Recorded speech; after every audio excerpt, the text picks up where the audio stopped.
बोलिए बांके बिहारी लाल की जय। सनातन धर्म की जय। परमात्मा की असीम अनुकंपा होती है जब हमें ये सत्संग मिलता है, भजन मिलते हैं, कथाएं प्राप्त होती हैं सुनने के लिए, और भगवान हमको मौका देता है आने का। संसार है, ये चक्र जीवन में चलता रहता है। भगवान कृष्ण कन्हैया ने पांडवों को साथ दिया महाभारत में, और महाभारत के 5 आश्चर्य बताए भगवान कृष्ण कन्हैया जी ने। किसको बताए? युधिष्ठिर जी को। 5 पांडव और उनके सखा भगवान कृष्ण कन्हैया। कहते हैं जो धर्म पर आरूढ़ रहता है, जो धर्म पर चलता है, धर्मो रक्षति रक्षितः, जो धर्म की रक्षा करता है धर्म उसकी रक्षा करता है। जो धर्म पर चलता है धर्म हमेशा उनके ऊपर कृपा करता है। और धर्म ही क्या है? धर्म पर जब चलते हैं तो परमात्मा के रूप तो है ही है। पांडव धर्म पर चले और दुर्योधन अधर्म पर। धर्म और अधर्म का हमेशा युद्ध होता है और रोजाना होता है। ये नहीं कि महाभारत हुआ जब भी धर्म और अधर्म का युद्ध हुआ, ये नित्य होता है, रोजाना होता है। और कब? सुबह 4 बजे। और 4 बजे सुबह बहुत गहरी नींद आती है, और 4 बजे में कई लोग जो चोर होते हैं ना, अपना मौका देखते हैं और घर में घुस जाते हैं, चोरी कर लेते हैं। लेकिन जब हम सो जाते हैं तो धर्म हमको 4 बजे जगाने के लिए आता है, भैया बैठे हो जाओ। सुबह की प्रभात वेला है, भगवान के गण भगवान विचरण करते हैं, और इस वक्त बैठ करके आप भजन करोगे, ध्यान करोगे तो भगवान की कृपा आपके ऊपर रहेगी और भगवान आपके हृदय में आकर के विराजमान होंगे। धर्म तो जगा जाता है, उसके बाद पीछे से अधर्म दौड़ करके आता है। भैया काहे को परेशान हो रहे हो? कितनी सुंदर वातावरण है, अच्छा है, नींद कितनी अच्छी आती है, सो जाओ। धर्म तो जगाता है और अधर्म सुला करके चला जाता है। फिर वो बंदा जगता है सुबह जब सूर्य की किरणें आ जाती हैं। और कहते हैं जब सूर्य की किरणें आ जाती हैं, जो 4 बजे जगते हैं वो धर्म पुरुष हैं, और भगवान की उनके ऊपर बहुत कृपा होती है। बहुत लोग हैं उनका नियम है 4 बजे जगेंगे, सबसे पहले मैसेज करेंगे भगवान के सुंदर सुंदर प्यारे प्यारे। तो समझ लो वो आपके ऊपर कृपा कर रहे हैं, क्योंकि आपको भी जगा रहे हैं और आपको भी एहसास करा रहे हैं, आपको भी ज्ञान दिला रहे हैं कि भैया जागो सुबह। और भगवान की ये प्रभात बेला है, भगवान के दूत भी गण भी विचरण करते हैं। इसलिए कहते हैं उठ जाग मुसाफिर भोर भई अब रैन कहाँ जो सोवत है। उठ जाग मुसाफिर भोर भई अब रैन कहाँ जो सोवत है।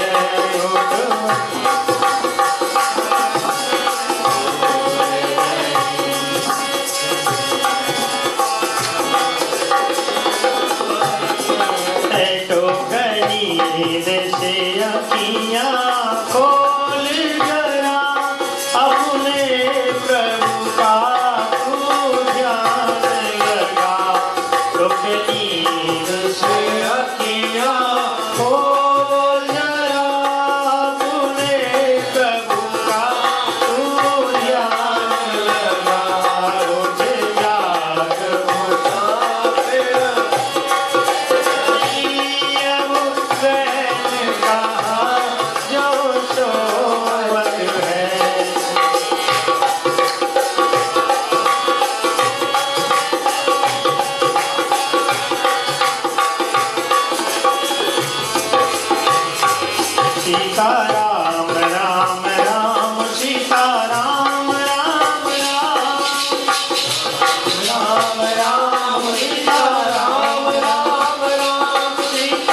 ये जागने का समय है, प्रभु जागत है तू सोवत है, ये प्रीत कर्म की रैन नहीं।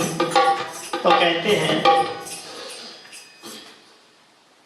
अधर्म आता है और अधर्म सुला करके चला जाता है, फिर बंदा सूर्य की किरणें निकलती हैं, जब चदरिया में से आवाज लगाता है अपनी घरवाली को, चाय बन गई क्या? जब चाय की आवाज लगती है फिर वो बना करके पलंग पर चाय दे देती है। हाँ, फिर पलंग पर ही चाय पीते हैं। तो कहते हैं पलंग पर न तो चाय पिए न खाना खाए। क्यों? कि बुरे सपने होते हैं, और बुरे सपने जब होंगे तो आप भयभीत होंगे।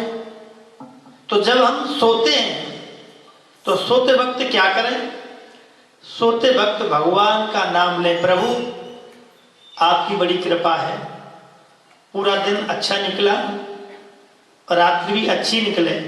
कहीं ऐसा न हो कि घर वाले टकटकी लगाती रह गए, बिस्तर पे ही रह जाए।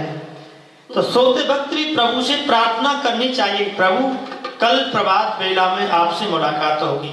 जब हम मंदिर बंद करते हैं दोपहर में तो प्रभु से कहते हैं प्रभु शाम को मुलाकात होगी, और फिर शाम को भगवान के पट बंद करते हैं। पट बंद करने के बाद कहते हैं प्रभु सुबह मुलाकात होगी, आपके दर्शन होंगे। तो प्रभु आपकी चिंता करेगा। जब बालक अपने माता पिता से कहकर के जाते हैं कि मैं फलानी जगह जा रहा हूं और उतने बजे तक आ जाऊंगा, तो माँ बाप चिंता करते हैं कि 4 बजे की कह गया था, अब तक क्यों नहीं आया? माँ बाप खाना भी नहीं खाते हैं, पानी भी नहीं पीते। बच्चा आ जाएगा तो तभी हम खाना खाएंगे, बेटा आ जाएगा, बेटी आ जाएगी तभी हम खाना खाएंगे। तो जैसे हम परिवार के लोगों से, माँ बाप से कह करके जाते हैं कि हम 4 बजे आ जाएंगे, तो माँ बाप ध्यान देते हैं, उनकी टकटकी लगी रहती है, बेटा आ रहा होगा, बेटी आ रही होगी, तो उनके अवयव लगते हैं, उनके तत्व पहुंचते हैं कि मेरा बेटा आएगा। तो बेटे पर भी इफेक्ट होता है कि चलो मैं माँ बाप से कह करके आया हूं तो जल्दी चलूंगा। ऐसे ही हम मंदिर में जाते हैं और परमात्मा से प्रार्थना करते हैं, प्रभु आज आपने मौका दे दिया, फिर भी मौका दें, फिर आपसे मिलने के लिए आएंगे। तो भगवान आपका इंतजार करता रहेगा। ऐसे ही जब सोते हैं तो प्रभु से प्रार्थना करें, प्रभु कल मुलाकात होगी। जागते हैं तो प्रभु बस प्रभु का दर्शन करें, पृथ्वी का स्पर्श करें। इसलिए कहते हैं अब लोग क्या करते हैं, न तो पृथ्वी का स्पर्श करेंगे, न अपने हथेली को देखेंगे, सीधे चाय पर लगेंगे। और चाय से हमारी चुहरी, चाय कैसी है? चाय पीते ही तो गर्माहट आएगी, और शरीर में जब गर्माहट आएगी तो सद्व्यवहार वैसे ही चला जाएगा, चिड़चिड़ापन वैसे ही आएगा। क्यों? कि अग्नि तत्व है, और शुरू से जब अग्नि तत्व में हम प्रवेश करेंगे और अंदर प्रवेश कर लेंगे तो अंदर तो पर वही चीज रहेगी। इसलिए आश्चर्य जीवन के भगवान कृष्ण कन्हैया जी ने युधिष्ठिर जी से कहा कि देखो महाभारत हो गया, सारे अधर्मियों का आपने नाश कर दिया, और अब आप राज्यभार संभालें। युधिष्ठिर जी बड़े मुख मिलान हो रहा था, बड़े दुखी थे। कहने लगे कन्हैया कैसे करूं, मैंने ही अपने सगे संबंधियों को अपने हाथों से मारा है, बड़ा विनाश हुआ, मेरे मन में डर लग रहा है, भयभीत हो रहा हूं मैं, और मैं इस राज्य के लिए मैंने युद्ध किया, अब मैं राज्य को संभालूं, मेरे मन में तो बैराग आ गया, मेरी इच्छा नहीं है। मैं अभी मन करता है कि मैं थोड़ा गंगा के किनारे बैठ करके थोड़ा स्नान करूं और मन को चारों तरफ लगा करके संतुष्ट होकर के तब राज करूंगा। कन्हैया ने कहा कि देखो युधिष्ठिर जी, जब आप इंतजार करते चले जाओगे तो समय लंबा खिंचता चला जाएगा, क्योंकि कलयुग का प्रवेश हो गया है। अगर आपको जाना है तो ठीक है। भगवान कृष्ण कन्हैया ने 5 पांडवों से कहा जाओ, सब अपनी अपनी दिशा में घूम करके आओ और अपना अनुभव मुझे बताना, तब आप अपना राज्यभार संभालना, गद्दी पर बैठना, क्योंकि इस गद्दी पर बैठने के लिए महाभारत होगा। और युधिष्ठिर जी का मन में बैराग आ गया। अब कैसे? तो कन्हैया जी ने कहा कि एक काम करो, आप घूम करके आओ। तो युधिष्ठिर जी महाराज जब घूमने के लिए गए तो उन्होंने क्या देखा? एक हाथी देखा। हाथी की सूंड कितनी होती है? एक ही होती है ना। लेकिन युधिष्ठिर जी ने 2 सूंड वाला हाथी देखा। इधर में अर्जुन जी गए। अर्जुन गए तो अर्जुन ने एक पक्षी को देखा, बड़ा सुंदर, और पक्षी के पंखों पर वेद मंत्र लिखे थे। सारी व्याख्या हो रही थी, लेकिन वो मांस खा रहा था। अर्जुन ने सोचा बड़ा विचित्र पक्षी है ये, पंख पर इनके वेद मंत्र लिखे हुए, लेकिन मांस भक्षण कर रहा है। इधर में भीम दादा गए और भीम ने भी देखा एक गाय अपने बछड़े को चाट रही है, और अपनी जीभ से चाटते चाटते ऐसा हुआ कि उसकी खाल से भी ब्लड, उसके शरीर से ब्लड आने लगा, रक्त निकलने लगा, लेकिन चाटना बंद नहीं कर रही है। ये आश्चर्य भीम ने देखा। फिर आगे नकुल गए, सहदेव गए। सहदेव ने देखा आगे चल करके एक कुआं है, एक कुआं बीच में और आसपास और 3-4 कुएं हैं, सब पानी से छलाछल भरे हुए हैं, लेकिन बीच वाला कुआं बिल्कुल खाली है। बड़ा आश्चर्य लगा कि अलग बगल के सारे भरे हुए और बीच का खाली है। बड़ा आश्चर्य देखा।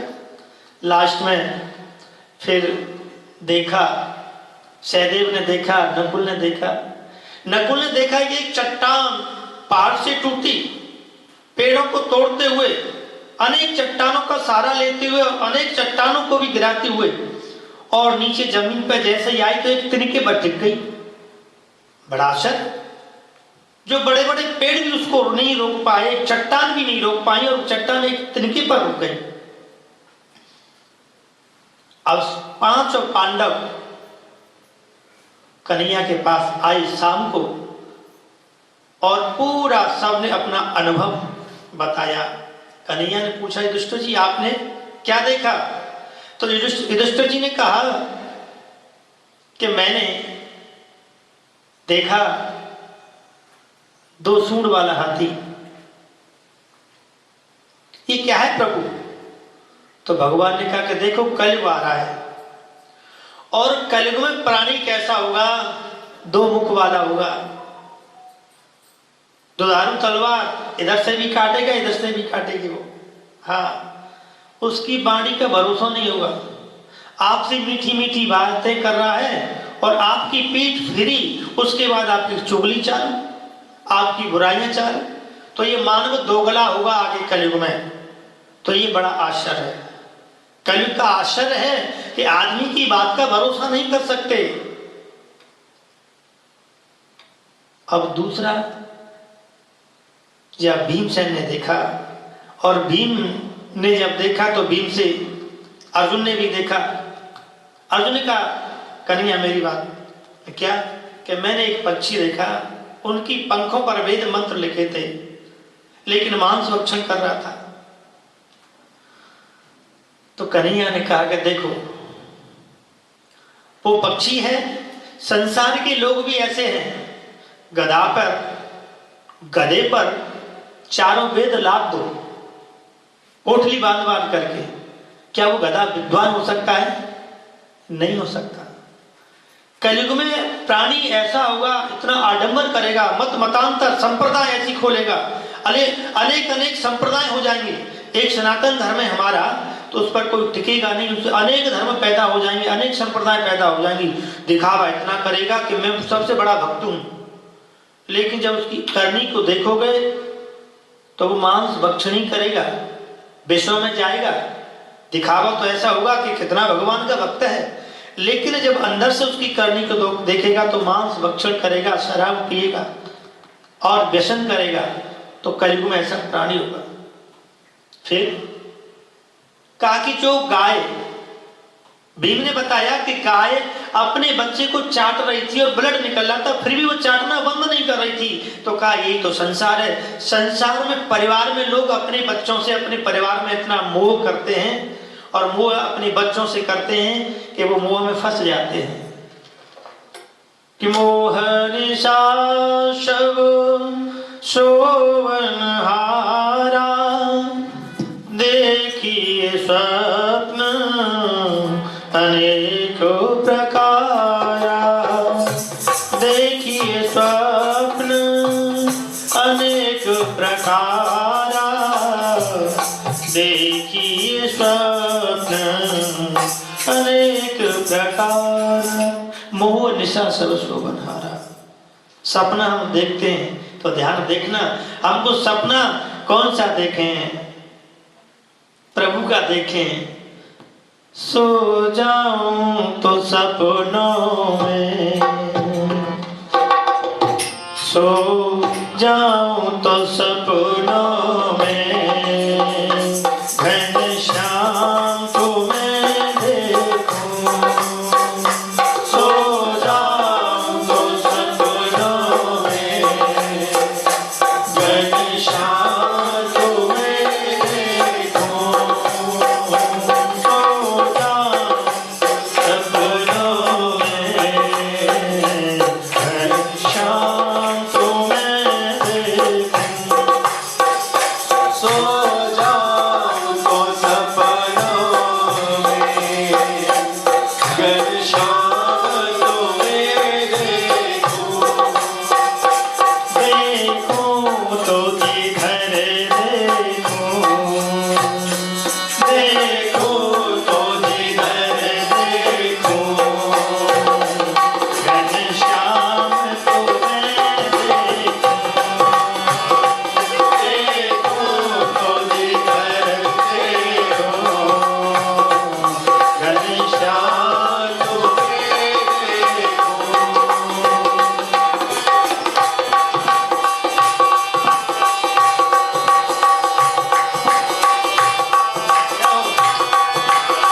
हे प्रभु, ऐसे स्वप्न हम देखें। ऊंचा साची का हो, छींटे पे मटकी हो। ऊंचा साची का हो, छींटे पे मटकी हो। ऊंचा सीधा हो, सीधे पर मटकी हो। माखन के छोरा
संसार में लोग फंस जाता है।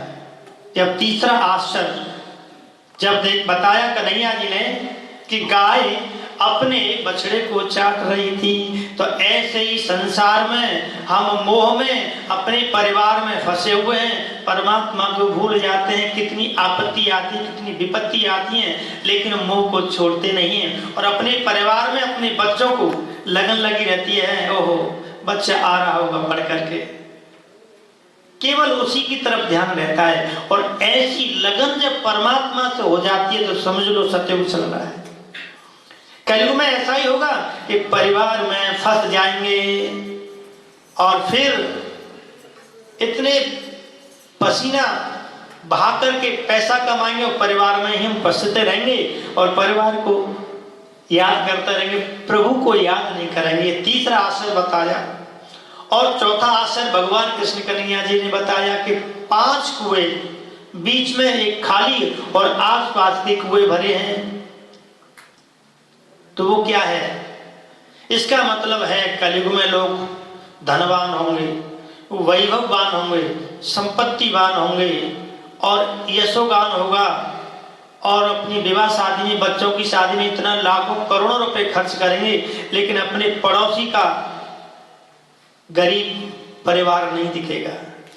लाइट में लाखों रुपए खर्च कर देंगे, अपने नाम यश के लिए बहुत नाम के लिए पैसा खर्च कर देंगे, लेकिन किसी दीनहीन गरीब को नहीं देखेंगे। इसका मतलब यह है कि चारों तरफ उसका वैभव है, प्रकाश है, उसका नाम रोशन है, लेकिन वो अपने पड़ोसी को नहीं देखेगा कि दीनहीन है। कि हम अपने घर में रोज दिवाली मनाते हैं और कभी उसके यहाँ दिवाली के समय मिठाई दे दें, कुछ पैसा दे दें, गरीबों को सहयोग कर दें, तो ऐसा नहीं होगा। ये संसार ऐसा है, कुओं की तरह के बीच वाला कुआं खाली है और चारों तरफ खुशहाली है, लेकिन दीनहीन गरीबों के यहाँ पर कभी विचार नहीं करेंगे। किसी गरीब कन्या है उसका सहयोग कर दें, उसकी शादी कर दें।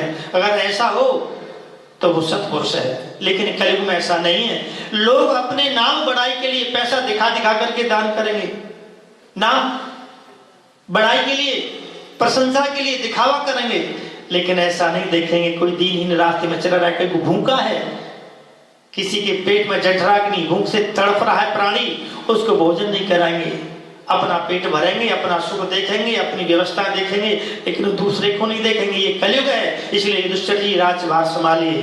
5वां आश्चर्य बताया कि देखो, 5वां आश्चर्य बताया था जो चट्टान पहाड़ से गिरी थी, और पहाड़ से जो चट्टान गिरी थी वो क्या है?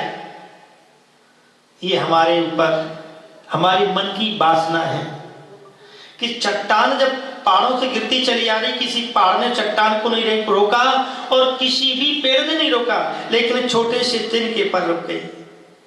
छोटा सा तिनका क्या है संसार में? ये पतन है। इतना वैभव हो जाता है, परमात्मा को याद नहीं करता है, तो ये हमें पतन की ओर ले जाने वाली स्थिति होती है। इस पतन को रोकने के लिए केवल एक तिनके का सहारा क्या है? राम। अब उसने नेम लिया, कुमार का मुख देखता और खाना खा के फिर अपने खेत पर जाता। एक दिन क्या हुआ कि वो अपने खेत पर जल्दी चला गया कि मैं अभी लौट के आता हूं, फिर उसका चेहरा देखूंगा। खेत में गया, थोड़ा लेट आया, इतने में कुमार मिट्टी लेने के लिए चला गया।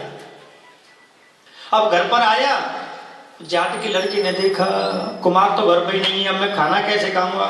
और पूछने लगा भैया कहाँ है?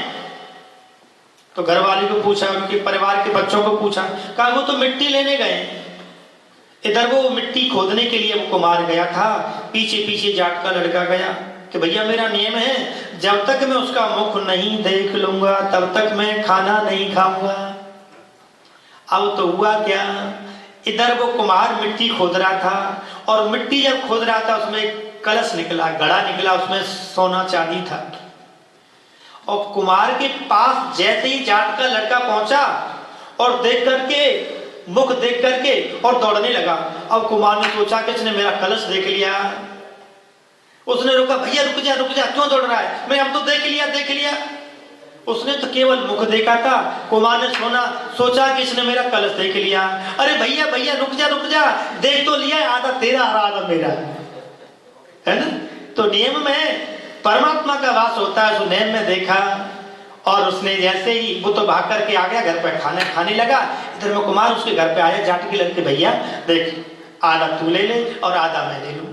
तो आधा माल मिल गया, उस माल से धनवान हो गया। दोनों कुमार और जाट के लड़के दोनों ने ऐसा नियम लिया, भगवान की भक्ति करने लगे, भगवान से प्रार्थना करने लगे कि जगत पिता के यहाँ सबको जाना है। और ध्यान देना, जब हमारी बिटिया की शादी करते हैं ना, तो पहले जो पिता के घर को ही घर अपना समझती है। कि मेरा ही घर है, सारी चीजें संभालती है, अलमारी संभालती है, अपने कपड़े लगाती है, व्यवस्था करती है। जब शादी जब हो जाती है उसकी, तो धीरे धीरे मन थोड़ा सा अलग होने जाता है कि मैं इस घर को छोड़ूंगी तो कभी अलमारी को देखेगी, कभी और चीजों को देख ली, अपनी पुस्तक को देख लिया, अपने कमरे को देख लिया, अपने पलंग को देखेगी, और एक एक कोने को देखते हुए, और फिर जब विदा होती है तो रहने की याद आती है। ऐसी हमारा जीवन है ये। जब विदा हो जाती है और फिर पति क्या रह करके आती है, बड़ी हो जाती है, फिर उसके बच्चे हो जाते हैं, और जब बच्चे होते हैं तो फिर उसे पिता का जो घर अपना लगता था अब वो अपना नहीं लगता है। अब तो कहती है क्या मेरे बच्चे हैं, उनकी पढ़ाई है। तो ऐसे हमारा जीवन है, ऐसे संसार है। हमें जगत पिता के यहाँ जाना है, आए सभी हैं, लेकिन काम ऐसा करो कि परमात्मा को हमेशा याद करो। ये जीवन का असर तो यही है कि परमात्मा को भजन करने के लिए जीवन मिला है, लेकिन हम भजन तो नहीं करते, संसार में फंस जाते हैं। 1 घंटे आधे घंटे भी हम परमात्मा की भक्ति कर लेते हैं तो हमारा जीवन तर जाता है, संसार सागर से उभर जाता है। तो कल्याण तभी होता है जब हम परमात्मा की याद करते हैं। कहते हैं बरो लगे या नौनो जी, एक दिन गौनो होना जी। गौने का मतलब है कि हम सबको जाना है। आइए मिल करके और यहीं फिर विराम देंगे इस कथा को, और फिर अगले संडे को मिलेंगे, बीच में मिलेंगे। तो ये संसार है, और संसार में जैसे बिटिया का गौना होता है, वो गौने में बिटिया को विदा किया जाता है, ऐसे ही हम सबको विदा किया जाता है। बुरो लगे या नौनो जी, नौनो जी माने अच्छा, बुरो लगे अच्छा, बुरो लगे या नौनो जी, एक दिन गौनो होनो जी। बुरो लगे या नौनो जी, एक दिन गौनो होनो जी।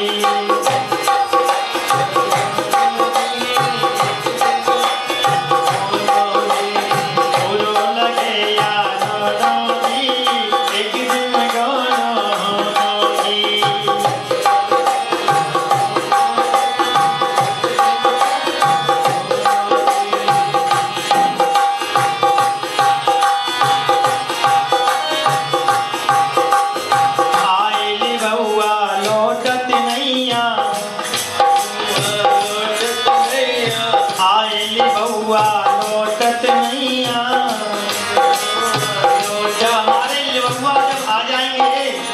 लौट के नहीं जाएंगे, शब्दों पर ध्यान देना। आइली बउआ लौटत नैया, लौटत नैया, आइली बउआ लौटत नैया, लौटत नैया। चाहे तौल दो सोना जी, एक दिन गौना होना जी। चाहे तौल दो सोना जी, एक दिन गौना होना जी। बुरो लगे या नौनो जी, एक दिन गौना होना जी। बुरो लगे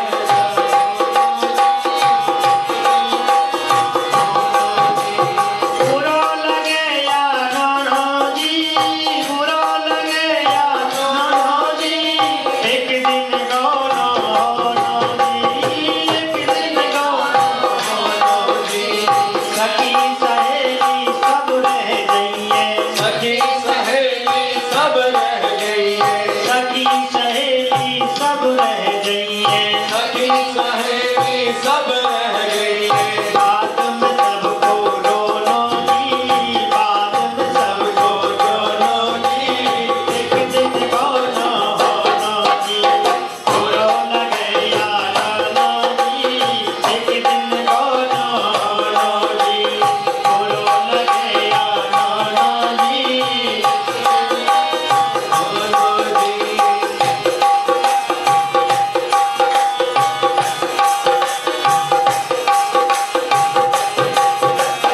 ये बउआ जब आता है, लौट करके आता है, किसी की मौत आ रही हो, सांस चल रही हो, या उनके दूध खड़े हो, और कहीं भैया बस 5 मिनट का समय दे दो और इतना सोना दे देंगे तुम्हें, हमारा जीवन लौटा दो।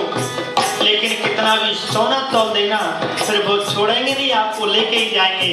हम सबकी एक कहानी है, सखी सहेली सब यहीं पर रह जाएंगे। जितना कमाया सब यहीं रह जाएगा, सब व्यवस्था बनाई सब रह जाएंगे, कार कोठी बंगला सब रह कबीरदास जी कहते हैं, कहत कबीर सुनो भाई साधो, कबीर सुनो भाई साधो, कहत कबीर सुनो भाई साधो, कहत कबीर सुनो भाई साधो, कहत कबीर सुनो भाई साधो, कहत कबीर सुनो भाई साधो, कहत कबीर सुनो भाई साधो, कहत कबीर सुनो भाई साधो, ले चल हो नौजी, हाँ ले चल चल हो नौजी, ले चल हो नौजी, चल हो नौजी, बुरो लगे या नौजी, बुरो लगे या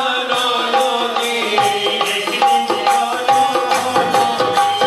इस दिन बोलो नौजी, एक दिन बोलो नौजी, हर एक दिन हो नौजी। बोले भक्त वत्सल भगवान भगवान की जय। मैं कथा को यही विराम दूंगा। और कहते हैं कथा में एक हो या 10 हो, कथा सबकी व्यथा को मिटाती है। एक बार वहम हो गया था प्रजा को, कथा व्यास जी जनक जी को सुनाते थे, बहुत सुंदर कथा है, जनक जी को सुनाते थे। सब लोगों को ऐसा लगने लगा था, भीड़ लगती थी, तो जब जनक जी नहीं आते थे तब तक कथा व्यास जी कथा लोगों को सुनाते नहीं थे। तो जनक जी ने, व्यास जी ने सोचा कि मन में लोगों के वहम है कि जनक जी कोई कथा सुनाते, तो एक दिन क्या किया, व्यास जी ने अपनी एक युक्ति लगाई, एक माया रची। जितने लोग कथा सुनने आते थे उनके गांव में आग लगा दी, और जैसे ही आग लगी तो कथा में सब लोग उठ उठ के भागने लगे। कथा चल रही थी और उठ उठ के भागने लगे, लेकिन जनक जी बैठे रहे। और जैसे ही वो लोग अपने घर की आग बुझाने के लिए गए तो वहां कुछ भी नहीं, सब माया थी। अब उनको एहसास हुआ, अरे, फिर लौट करके आए कि जनक जी कथा सुन रहे हैं और व्यास जी कथा कह रहे हैं। कथा सुनने वाला मन से एक भी हो तो कहने वाले का भी मन लगता है। आपने बड़े आनंद से और बड़ी भक्ति से कथा सुनी। कथा भगवान की एक छोटी हो चाहे बड़ी हो, तो मन से सुनते हैं तो मन से वक्ता का भी मन लगता है। तो फिर और लोगों को एहसास हुआ कि व्यास जी ने हमारी परीक्षा ली है, हम चले गए कथा में छोड़ करके कि तो कथा में मन हम लगाएं और कथा से मन को अठाए नहीं।